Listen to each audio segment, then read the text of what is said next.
தொடரும். இதெல்லாம் வந்து மோகன்லாலுக்கு ஒரு கம்பேக். ஏன்னா திருஷ்யம் லெவல் கம்பேர் பண்றாங்க எல்லாருமே. ஓ! அந்த லெவல் இருக்கா? இல்ல இவங்க தேவையில்லாம வந்து ஓவர் புகழ்ந்து பேசிட்டு இருக்காங்களா? நான் அத பத்தி தான் இந்த வீடியோக்குள்ள போக போறோம்.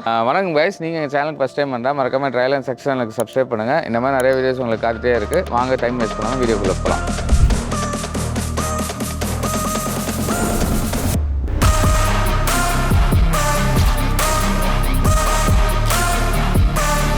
தொடரும். ஆக்சுவலாக வந்து எல்லாரும் சொல்கிற மாதிரி இது நிஜமாலே மோகன்லால் கம்பேக்கா அதை பற்றி தான் பார்க்க போகிறோம். என்னன்னா இந்த படத்தில் யார் டைரக்ட் பண்ணியிருக்காங்கன்னா தருண் மூர்த்தி அவர் தான் டைரக்ட் பண்ணியிருக்காரு. ஒரு இதுக்கு முன்னாடி ஆப்ரேஷன் ஜாவா, சவுதி வேலைக்கா இன்னும் 2 தரமான படத்தை கொடுத்த ஒரு டேரக்டர் தான். சவுதி வேலைக்காக நேஷனல் அவார்டு வரைக்கும் வாங்கினாரு. அவர் தான் இந்த படம் டைரக்ட் பண்ணணும்னு சொல்லும்போது ஓகே இது ஒரு ஃபேமிலி என்டர்டெய்னராக இருக்கும், ஏன்னா ப்ரொமோஷன்லேருந்து அப்படி தான் இருக்குது. பட் ஸ்டில் உள்ளே போய் பார்த்தா அப்படியே வந்து டோட்டலாக வேற ஒரு படத்தை எடுத்து வச்சிருக்காரு. அப்படின்னா கேவலமாக இருக்கா ப்ரோன்னு கேட்டிங்கன்னா இல்லை, ஓரளவுக்கு இல்லை, நல்லாவே சூப்பராக எடுத்திருக்காரு. ஆக்சுவலாக இந்த ஸ்டோரி என்னன்னா மோகன்லால் வந்து ஒரு எக்ஸ் ஸ்டண்ட் மாஸ்டர் தமிழ் சினிமாவில். அவர் வந்து கேரளாவில் போய் அவர் ஒய்ஃபோ ஃபேமிலியோட செட்டில் ஆகி ஒரு பீஸ்ஃபுல்லான லைஃப் வந்து வாழ்ந்துட்டு இருக்காரு ஒரு காரை வச்சுக்கிட்டு.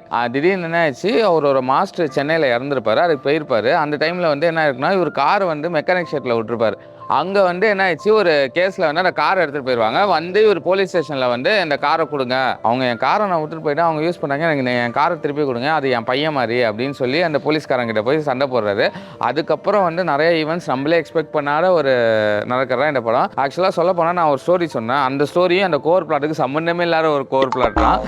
அந்த அளவுக்கு வந்து அந்த கோர் பிளாட்டை மறைச்சி சூப்பராக எடுத்திருக்காங்க. ஏன்னா அந்த கோர் பிளாட் வந்து ஒரு யூஸ்வலான ஸ்டோரி தான், பட் இவங்க எடுத்த அந்த ஸ்க்ரீன் பிளே பேட்டர்ன் தான் ரொம்ப டிஃப்ரெண்ட்டு. ரொம்ப அவுட்ஸ்டாண்டிங் ஸ்க்ரீன் பிளே தான் சொல்ல முடியும். எங்கேயுமே நம்ம வந்து கெஸ் பண்ண முடியாதுன்னே சொல்லலாம். ஆக்சுவலாக ஃபர்ஸ்ட் ஒரு மோர் தென் 45 மினிட்ஸ் ஒரு ஃபேமிலி ட்ராமா, ஒரு என்டர்டைன்மெண்ட் ஃபன் பார்க்குற மாதிரி இருக்கும். அதுக்கப்புறம் அந்த ஷிஃப்ட் ஆஃப் ஜானர்னு சொல்கிறாங்களே அதை சூப்பராக பண்ணியிருந்தாங்க. அந்த ஒரு வில்லன் கேரக்டர் வந்ததுலேருந்து அதுக்கப்புறம் படம் போகிறதே வேற டைமென்ஷனில் போகும். அடுத்தடுத்து என்ன நடக்கணும், ஒரு நல்ல ஒரு சஸ்பென்ஸ் த்ரில்லர் சொல்கிற சஸ்பென்ஸ் படம்னே சொல்லலாம். அதில் வந்து மாஸ் எலமெண்ட் பயங்கரமாக வந்து உட்காந்துருக்கு. செகண்ட் ஹாஃப்ல லிட்ரலாக வந்து ஏய் நான் பண்ணுறேன் மோகன்லாலுக்கு ஒரு மாஸ் அப்படின்னு சொல்லி சூப்பராக ஒர்க் அவுட் ஆயிருந்தது. எனக்கு இப்படி இருந்ததுன்னா நீங்க ஒரு நல்ல ஸ்டோரி ஸ்கிரீன் பிளேலயும் மாஸ் எடுத்துட்டு வரலாம் அப்படின்னு சொல்ற ஒரு பிரைம் எக்ஸாம்பிள் எனக்கு இந்த படமா தான் தோணுச்சு. நீங்க மாஸ் படம் எடுக்கிறேன், ஸ்லோ மோஷன் வாக்கு எடுக்கிறேன், ஹீரோ பில்டப் கொடுக்குறேன்னு சொல்லிட்டு ஒன்னு நீங்க அப்படி பண்ணணும், இல்ல அந்த ஸ்டோரி எடுத்து நான் அந்த மாதிரி எடுக்கிறேன்னு சொல்லி நம்ம கெடுக்காம அவரோட கண்டென்ட் கோர் பிளாட் எடுத்துட்டு வந்து ஒரு மெட்டா பிலிமா வந்து சூப்பரா பண்ணியிருக்காரு. இந்த படத்துல மாஸ் எலமெண்ட்ஸ் எல்லாமே மெட்டாவா வச்சு ஃபர்ஸ்ட் ஹாஃப்ல செகண்ட் ஹாஃப்ல வந்து சூப்பரா அந்த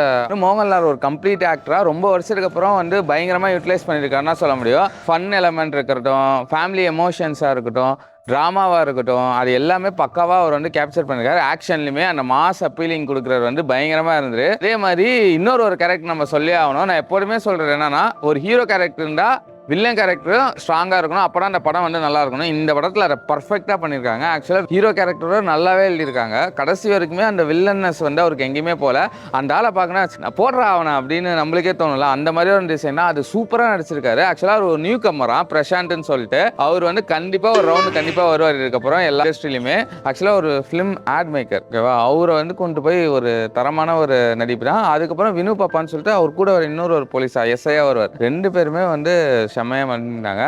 அதை தாண்டி இந்த படம் எங்கே வந்து பயங்கரமாக வந்து உட்காந்துருக்குன்னா, டெக்னிக்கலாக இந்த படம் சவுண்டான படம். அப்புறம் ஜேக்ஸ் பிஜாயோட பிஜிஎம் சொல்லியே ஆகணும். ஆக்சுவலாக நான் எடுத்துகிட்டு போகிறேன் அப்படின்னு சொல்லிட்டு அவர் ஒரு பிஜிஎம் இருக்கும், நல்லா எலிவேட் பண்ணும். ஏன்னா ஆல்ரெடி என்னன்னா அந்த சீனே எலிவேட் பண்ணி தான் எழுதியிருக்காரு நம்ம தருண் மூர்த்தி. ஆனால் இந்த பிஜிஎம் வந்து அதை ஓவர் டூ பண்ணாமல் அண்டர் டூ பண்ணாமல் கரெக்டாக எனக்கு தெரிஞ்சு ஒரு சமீபத்தில் ஒரு கோர் வந்து ஒரு மாஸ் படத்துக்கு கொடுத்தாரு. இவர் தான் நான் சொல்லுவேன். ஆக்சுவலாக இதெல்லாம் தான் நான் வந்து ஒரு எம்பரானில் எக்ஸ்பெக்ட் பண்ணேன். அவ்வளோ செலவு பண்ணி ஒரு மாஸ் கொடுக்குது ரூட்டடா நம்மளுக்கு என்ன இருக்குமோ அதை பயங்கரமா எடுத்து அதை ஒரு மாஸ் அப்பீலிங் கொடுத்துறதெல்லாம் எனக்கு இன்னும் இந்த படம் வந்து ரொம்ப பிடிச்சிருந்தது. ஆமா ப்ரோ இவ்வளோ சொல்றீங்க, இந்த படத்தில் பிரச்சனையே இல்லையா அப்படின்னு கேட்டீங்கன்னா இந்த படத்துல கொஞ்சம் பிரச்சனைகள் இருக்கு. இந்த சில பேர் வந்து அந்த ஷிஃப்ட் ஆஃப் ஜானர்ஸ் வந்து அக்செப்ட் பண்ண மாட்டாங்க. ஏன்னா இந்த படம் வந்து ஃபர்ஸ்ட் ஒரு ஃபேமிலி ட்ராமா ஆரம்பிச்சு சஸ்பென்ஸ் த்ரில்லரா நடுவில் போய் அப்புறம் மாஸ் படமா முடிஞ்சிடும். அது வந்து கொஞ்சம் நிறைய பேருக்கு பிடிக்காதுன்னு சொல்லலாம். என்ன ஜானர் ஷிஃப்ட்ஸ் நடக்குது அப்படின்னு சொல்லுவாங்க. இன்னொன்று வந்து கொஞ்சம் லேக் இருக்குதான் படத்துல, அங்கங்க ஒரு செட் ஆஃப் லேக்ஸ் இருக்கு. எதுவும் பண்ண முடியாது, வேற எதுவும் இதை தாண்டி வேற எதுவும் இல்லை, நெகட்டிவ்னு சொல்ல முடியாது. அதே மாதிரி திருஷ்யம்னு எல்லாம் சொல்லிட்டே இருக்காங்க, திருஷ்யமா இருக்கா, இல்லை திருஷ்யமுக்கு இருக்கும் சம்மந்தமே இல்லை. ஆனால் வந்து திருஷ்யமோட அந்த ஃபிளேவர்ஸ் இருக்கு. அந்த ஜார்ஜோட கேரக்டர் வந்து இங்கே வந்து பென்ஸ் நடிச்சிருக்காரு. அந்த ஒரு எக்ஸ்டெண்டட் வெர்ஷன் மாஸ் வெர்ஷனாக தான் எனக்கு தோணுச்சு. அதை தாண்டி இதுக்கும் அதுக்கும் கனெக்ட் இல்லை. அந்த ஃபேமிலி ட்ராமா வந்து கொஞ்சம் கனெக்ட் பண்ணுற மாதிரி இருக்கும் அந்த மேக்கிங், அதெல்லாம் அதை தாண்டி வரும் இல்லை. அது இல்லாமல் முக்கியமாக இந்த படம் வந்து தமிழ் இண்டஸ்ட்ரிக்கு ஒரு நல்ல ஒரு ட்ரிபியூட் மாதிரி கொடுத்துருக்காங்க. நம்ம பாரதிராஜா நடிச்சிருக்காரு, கமலுக்கு பயங்கர ரெஃபரன்ஸ், இளையராஜா இருக்குன்னு ஒரு கம்ப்ளீட் பேக்கேஜாக இருந்தது. கண்டிப்பாக போய் பாருங்கள். ஒரு என் சைட்லேருந்து ஒரு ஹைலி ரெக்கமெண்டட் படம் தான். நான் ஒரு 5/4 கொடுப்பேன். ஒரு தரமான மாஸ் சஸ்பென்ஸ் படம் தான். உங்களுக்கு இந்த ரிவ்யூ பிடிச்சுன்னா மறக்காம எங்கள் ட்ரைலர் செக்ஷனில் சப்ஸ்கிரைப் பண்ணுங்கள். அதே மாதிரி லைக், ஷேர் அண்ட் கமெண்ட் பண்ணுங்கள். உங்கள் ஃப்ரெண்ட்ஸ் அண்ட் ஃபேமிலிக்கு ஷேர் பண்ணுங்கள். அடுத்த வீடியோவில் பார்க்குற வரைக்கும் பாய்.